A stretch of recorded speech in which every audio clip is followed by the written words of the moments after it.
একটা দেশের দুইটা সবচেয়ে বেশি প্রাধান্য পাওয়ার কথা, একটি হচ্ছে শিক্ষা, দ্বিতীয়টি হচ্ছে স্বাস্থ্য। এই দুই খাতেই আমাদের উপেক্ষা এবং বঞ্চনা।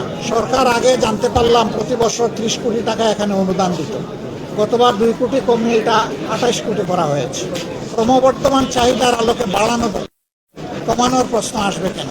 কিন্তু সরকারে গেলে সরকারি ফান্ড দিয়েই রাজনীতি করতে হবে, এই রাজনীতিতে আমরা বিশ্বাস করি না।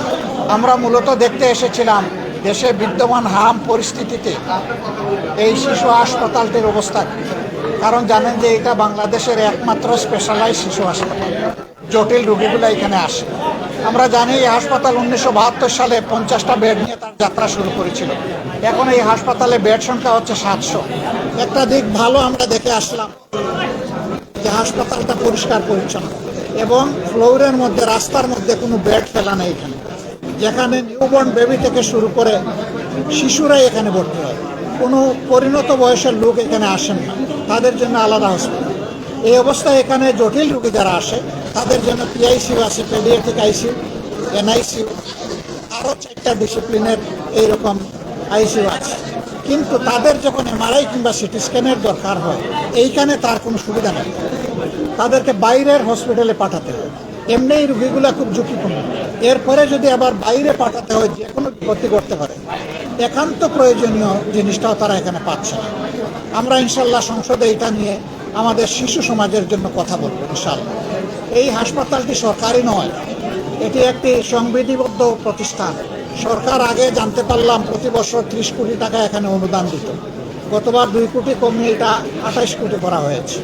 ক্রমবর্ধমান চাহিদার আলোকে কমানোর প্রশ্ন আসবে কেন?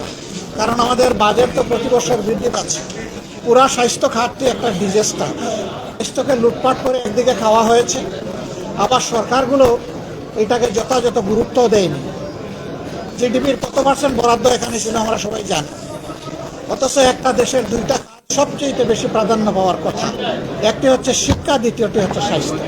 এই দুই খাতেই আমাদের উপেক্ষা এবং বঞ্চনা। শিক্ষা খাতে বিশেষ করে রিসার্চের কোনো ব্যবস্থা নেই।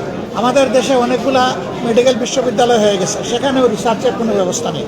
আমরা হামের ওয়ার্ড এবং আইসিইউ ছাড়াও আরও কিছু ওয়ার্ড আমরা পরিদর্শন করেছি।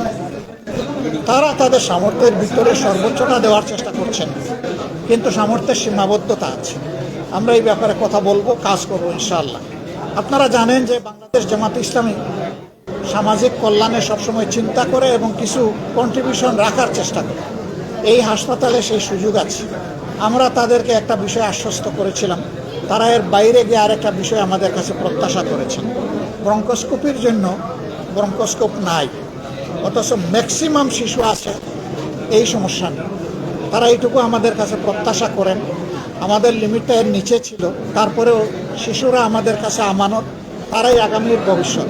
এই শিশুদের প্রতি সম্মান রেখে আমরা ইনশাল্লাহ চেষ্টা করব তাদের এই পরামর্শ, অনুরোধ, দাবি যেটাই বলেন এটা আমরা পরিপালন করতে পারি কিনা।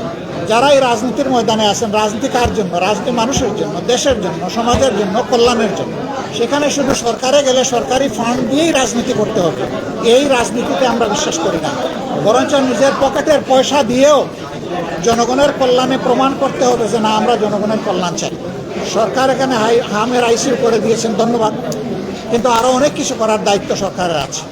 আমরা সেটাও দেখতে চাই সরকারের পক্ষ থেকে।